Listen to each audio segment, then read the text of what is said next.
할렐루야, 반갑습니다.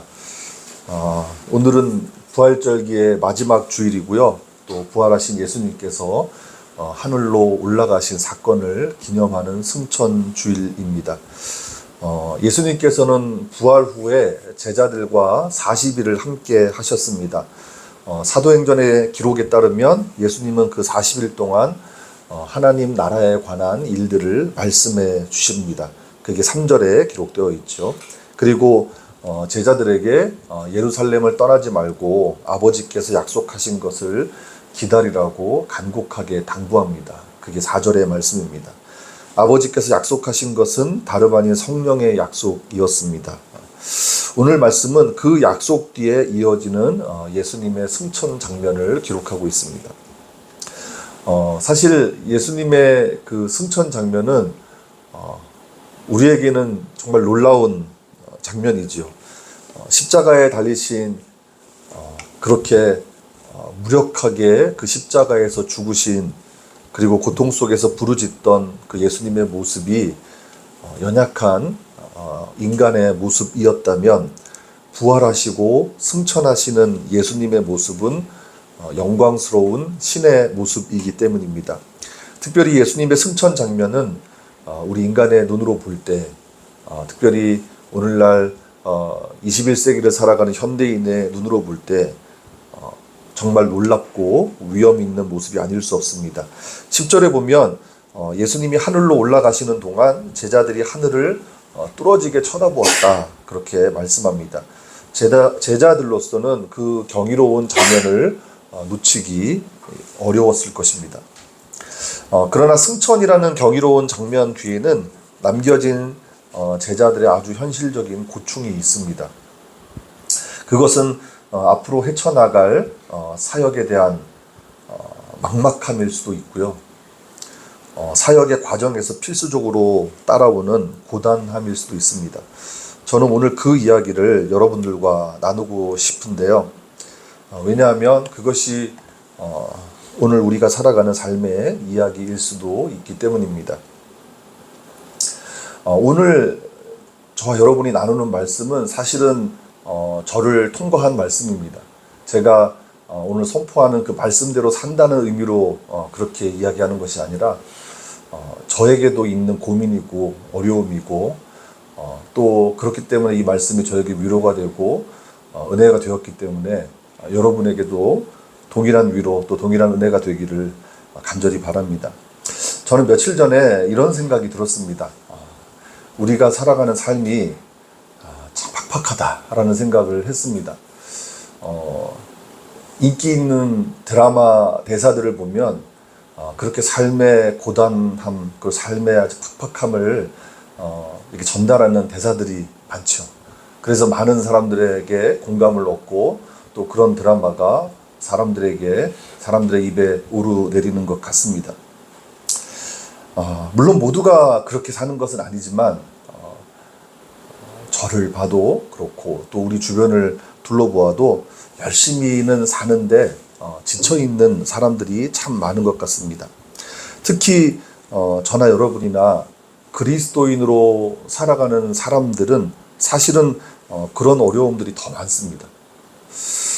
왜냐하면 하나님은 말씀을 통해서 우리에게 소망도 주시고 또 위로도 주시는데, 우리 현실의 삶은 그 소망이나 위로가 공허하게 느껴질 정도로 힘들 때가 많기 때문입니다. 저도 돌이켜보면 그런 시간을 수없이 지나온 것 같습니다. 하나님이 주시는 말씀은 내 가슴을 뛰게 하는데 우리가 실제로 견뎌야 하는 삶은 너무 막막하고 고단하기 때문입니다. 오늘 본문의 제자들이 딱 그런 상황에 놓여 있습니다. 제자들은 지금 부활하신 예수님과 40일을 함께 보냈습니다. 예수님께서 십자가에서 죽으셨을 때만 해도 제자들은 모든 걸 다 잃은 사람들처럼 뿔뿔이 흩어졌죠. 그런데 다시 살아나신 예수님을 만났습니다. 누가복음 24장 45절에 따르면 그렇게 제자들을 다시 살아나셔서 제자들을 만나주신 예수님께서 제자들의 생각을 환히 열어서 성경을 깨닫게 해주신다고 누가복음 24장 45절에 말씀합니다. 그리고 사도행전 1장 3절의 말씀처럼 그렇게 40일을 함께하면서 하나님 나라가 무엇인지 하나님 나라에 관해서 상세하게 알려주시죠. 그런 이야기를 들었을 때 십자가에서 죽으셨던 예수님이 다시 살아나셔서 그들과 함께 하시는 모습, 그리고 그들에게 말씀해 주시는 그 하나님 나라의 이야기나 성경의 이야기를 들었을 때 제자들은 이제 무언가 대단한 일이 벌어질 것 같고 어쩌면 그동안 고생을 했던 그런 아주 힘들었던 순간들이 여기서 끝나고 이제 우리에게 참 행복하고 멋진 삶이 펼쳐지겠구나 그렇게 생각했을지도 모르겠습니다. 그래서 예수님께 묻는 겁니다. 6절 말씀을 한번 보실까요?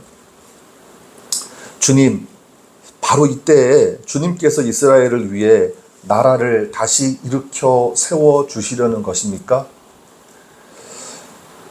여러분, 제자들의 이 질문 속에 어떤 마음이 담겨 있다고 보이십니까? 사실 제자들은 아직 정치적인 메시아에 대한 기대를 버리지 못했습니다. 예수님과 40일을 함께하면서 하나님 나라에 관한 이야기를 들었음에도 불구하고 여전히 그 나라를 이스라엘이라는 울타리 안에만 생각했던 겁니다.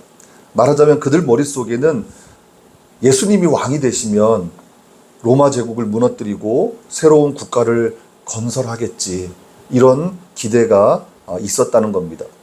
여러분 14절에 보시면 예수님의 제자들 이름이 언급이 되는데 그 밑부분에 보면 열심독립당 당원 시몬이라는 이름이 등장하죠. 헬라어로는 젤로테스라고 하는데 이 열심독립당이라고 하는 단체는 우리나라 그 의열단 좀 비슷하다고 보시면 됩니다.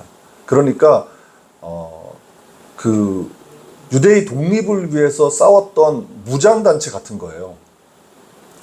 그래서 이들이 실제로 펼쳤던 운동 중에는 그 로마가 걷는 그 세금을 거부하는 운동, 그리고 시카라고 하는 이 단도가 있습니다. 그 단도를 가슴에 품고 다니면서 로마의 그 관리들이나 그리고 로마에 그 부역하는 유대 지도자들을 암살하는 일을 했던 사람들입니다.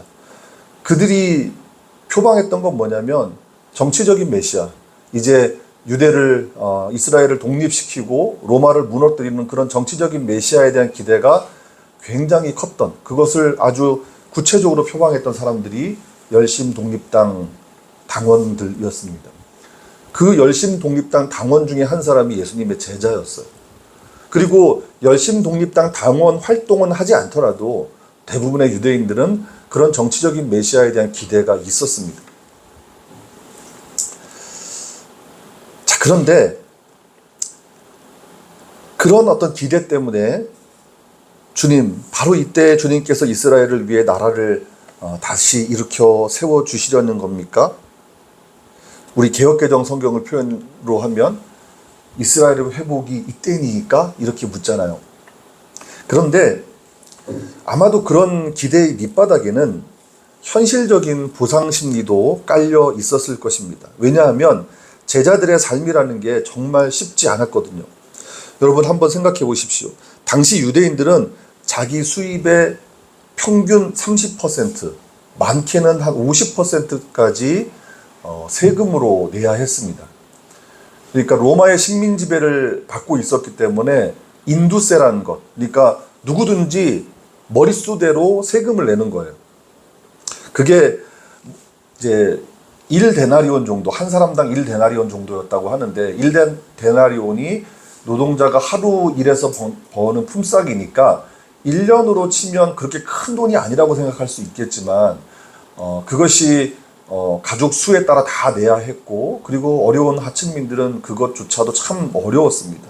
그리고 그런 인두세만 있는 것이 아니라 토지세라는 것도 냈고 제국세라는 것도 있었습니다. 그리고 이 로마가 이 이스라엘 땅을 다스릴 때 총독을 보내긴 했지만 이제 그것을 4개 지역으로 이렇게 분할하잖아요. 그래서 분봉왕을 세우죠. 그 분봉왕을 헤롯 가문들이 다 차지했습니다. 그 헤롯 가문들은 로마에 부역했던 사람들이에요.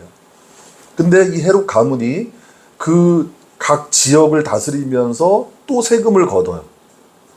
로마가 토지세를 걷는데 이들이 또 토지세를 또 걷었어요. 그리고 여러분 이제 우리가 성경을 보면 그 세리들이 나오지 않습니까? 세리들이 세금을 걷는 일을 했는데 그들이 주로 걷는 세금이 통행세라는 건데 그것도 헤롯 가문이 걷었습니다. 그리고 유대인들은 누구나 예외 없이 성전세라는 것도 냈죠. 그래서 삼중과세로 굉장히 고통스러웠습니다. 하층민들은 이미 그것만으로도 충분히 어려웠을 거예요. 그런데 제자들은 예수를 따른다는 이유로 유대 종교의 핍박도 받아야 했습니다. 생업까지 버린 사람들이니까 경제적인 결핍이 정말 상당했을 것입니다. 실제로 예수님의 제자들은 너무 고단한 사람들이었어요. 너무 힘든 사람들이었어요. 그래서 예수님께서 여러분 마태복음 5장부터 7장까지 보면 산상설교가 있고 그리고 그 병행 본문인 누가복음에 이제 평지설교가 있는데 마태복음에서는 심령이 가난한 자가 복이 있다고 말씀하시잖아요. 근데 누가복음에 보면 그 제자들을 향해서 너희 가난한 자들은 복이 있다 말씀하세요. 그게 어떤 게 더 원문에 가까운가, 진짜 예수님이 하신 말씀에 가까운가? 대부분의 학자들은 누가복음의 말씀이 예수님이 진짜 하신 말씀에 더 가깝다고 이야기합니다. 제자들은 너무 가난했고 너무 힘들게 살았어요. 그래서 겉으로는 이스라엘의 회복을 바라는 정치적인 기대를 드러냈지만 속으로는 현실적인 고단함을 끝내고 싶은 조급함도 그 마음속에 숨기고 있었던 겁니다. 6절의 말씀은 우리가 그런 의미로 읽을 수 있습니다. 그런데 보십시오. 제자들이 관심을 보이는 포인트가 어디 있습니까? 주님, 바로 이때에 주님께서 이스라엘을 위해 나라를 다시 일으켜 세워주시려는 것입니까? 하면서 관심을 보이는 포인트가 있습니다. 그게 바로 시간입니다. 시간. 제자들은 이스라엘의 회복과 자신들의 그 고단함을 끝내는 시간이 언제인지 그 때를 묻고 있습니다. 아까 말씀드렸듯이 개역개정 성경의 번역은 이스라엘 나라를 회복하심이 이때이니까 이렇게 묻잖아요. 사실 제자들만 그런 게 아니라 우리도 그렇습니다. 하나님, 언제 내 삶이 좀 나아질 수 있습니까?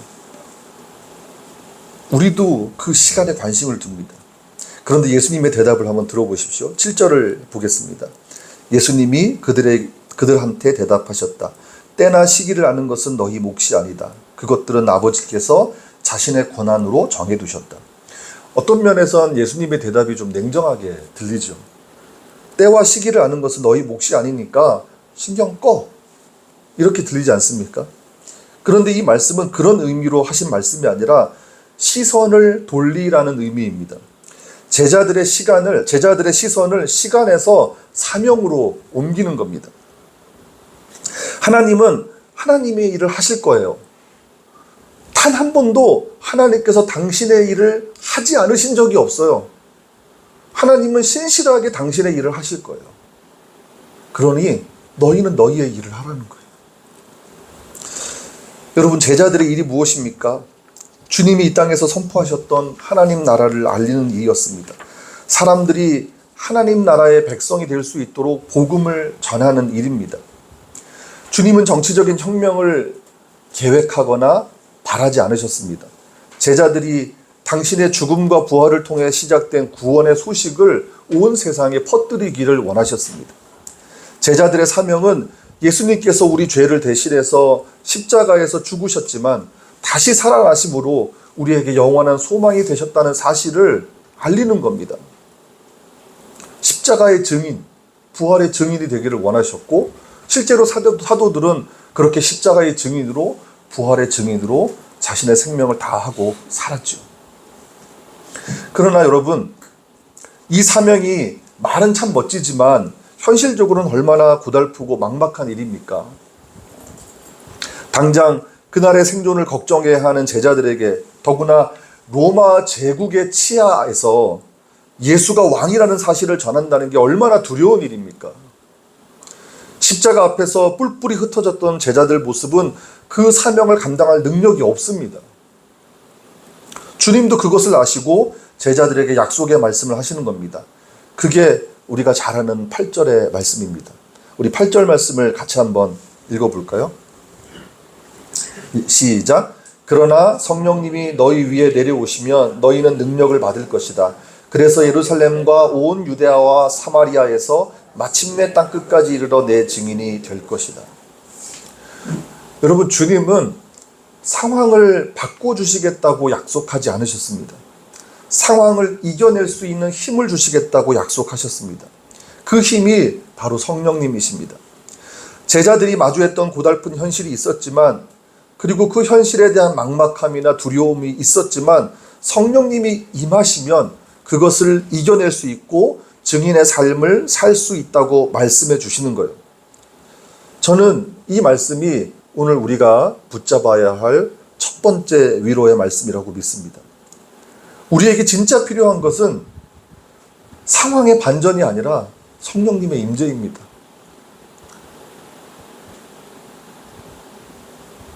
당장 현실을 생각하면 그 상황을 좀 바꿔주시면 좋겠지만, 진짜 필요한 건 상황이 바뀌는 게 아니라 성령님의 임재입니다. 성령님이 우리와 함께 하시는 겁니다. 이제 주님은 이 약속의 말씀을 남기시고 제자들이 보는 앞에서 하늘로 올라가십니다. 구름에 가려서 더 이상 보이지 않을 때까지 올라가셨습니다. 그런데 10절에 보면 제자들은 예수님이 올라가시는 동안 하늘을 뚫어지게 쳐다보고 있었다고 말씀하죠. 이때 제자들의 마음이 어땠을까요? 경이롭고 신비롭기도 했겠지만 한편으로는 근심이 되기도 했을 것 같아요. 방금 약속의 말씀을 들었지만 예수님이 그들의 시야에서 사라졌을 때 뭔가 좀 든든한 백이 사라진 것 같은 느낌이 들지 않았을까요? 저라도 그랬을 것 같습니다. 예수님이 그 약속의 말씀해 주실 때는 막 힘이 생기고 막 은혜가 되고 이제 뭔가 할 수 있을 것 같아, 이런 마음이 들었는데 그 예수님이 우리 시야에서 사라지는 거예요. 우리 눈에 보이지 않는 거예요. 그러면 그 방금 전까지 들었던 그 약속의 말씀을 잊어버릴 수밖에 없죠.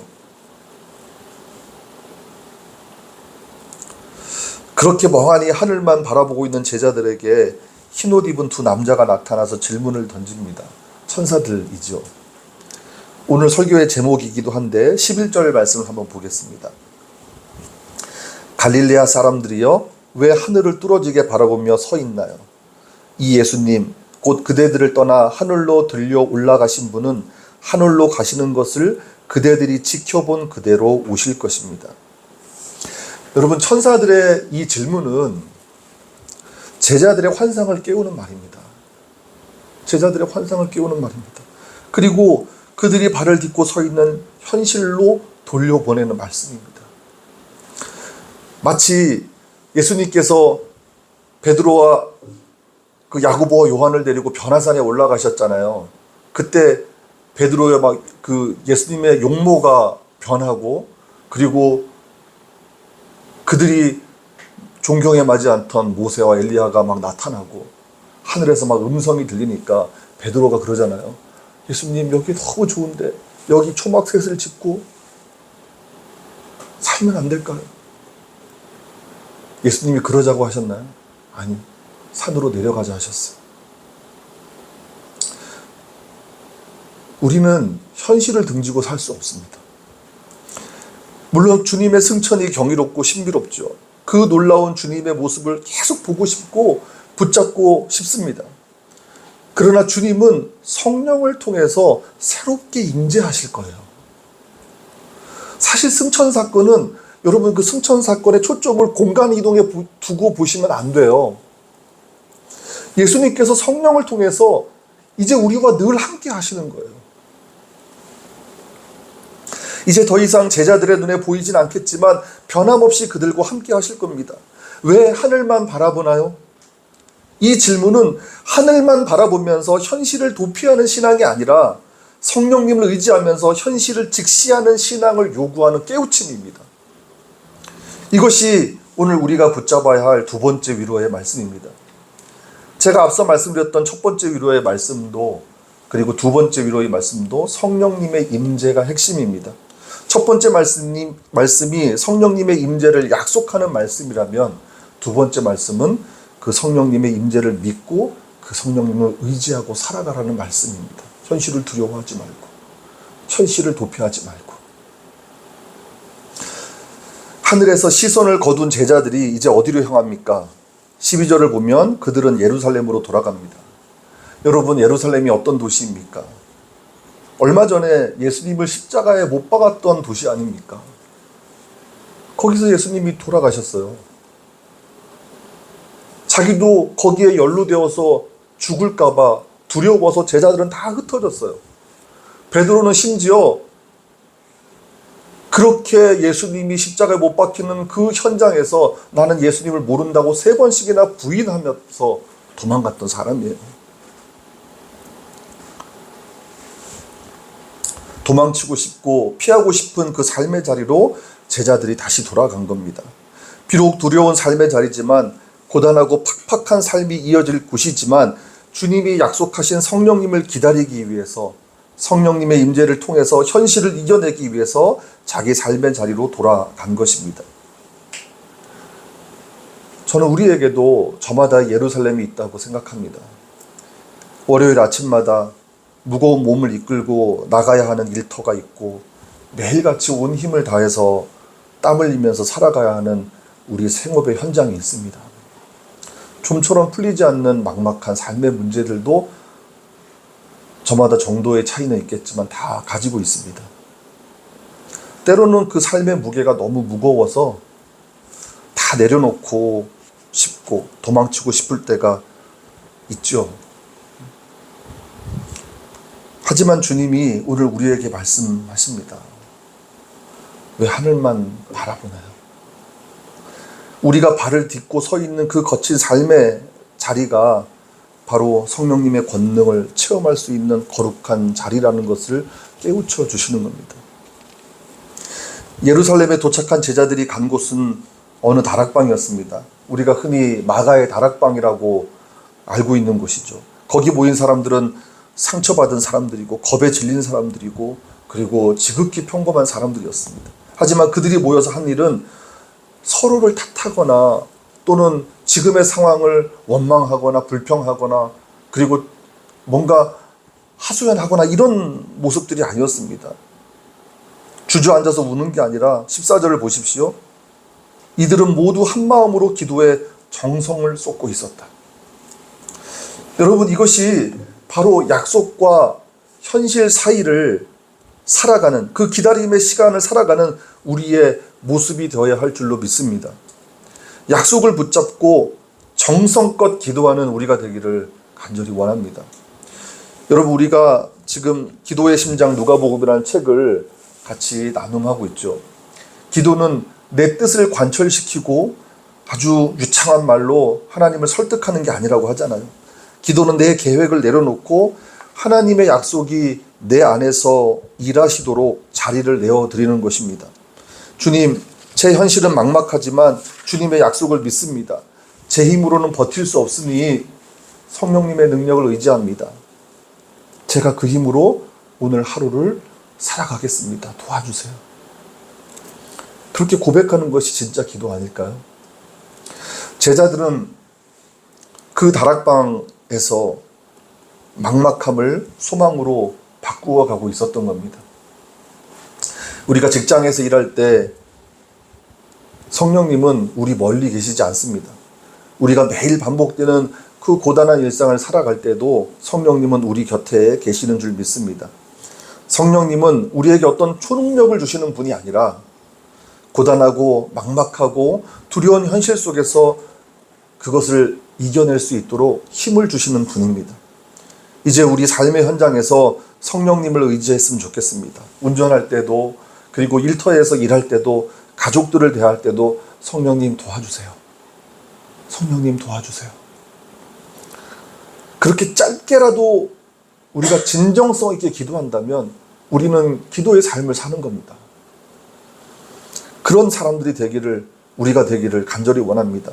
그 작은 기도가 막막한 현실을 소망의 일상으로 바꾸는 놀라운 시작이 될 것이라고 믿습니다. 제가 우리 인생은 하나님께 나아가는 여행이라는 말씀을 드렸잖아요. 로한 윌리엄스라는 신학자가 그런 말을 남겼다고 했는데, 여러분 꼭 그 말을 좀 기억하셨으면 좋겠습니다. 우리는 여행길에 있는데요.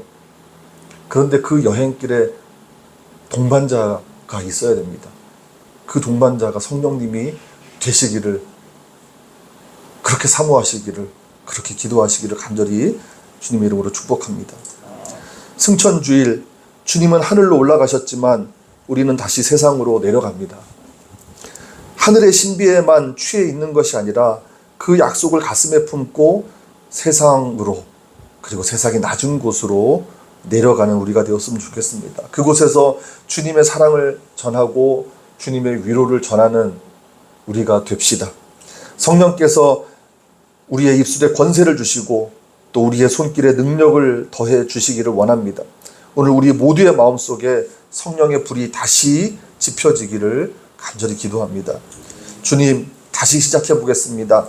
약속을 믿고 다시 나의 예루살렘으로 가겠습니다.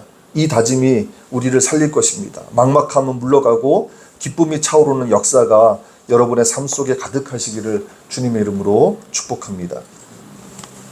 우리 찬송하겠습니다. 191장 찬송입니다. 그런 소망을 담아서 우리 함께 기쁜 마음으로 찬양하겠습니다.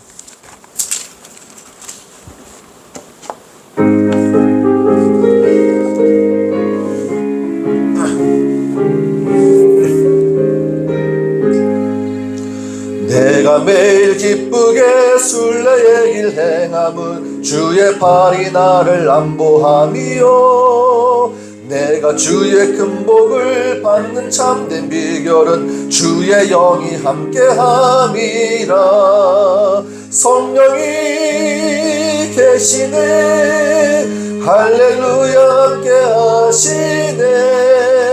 좁은 길을 걸으며 밤낮 기뻐하는 것 주의 영이 함께함이라.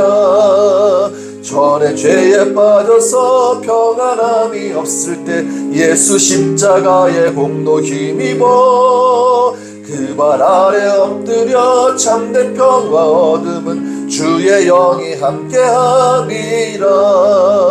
성령이 계시네, 할렐루야 함께하시네.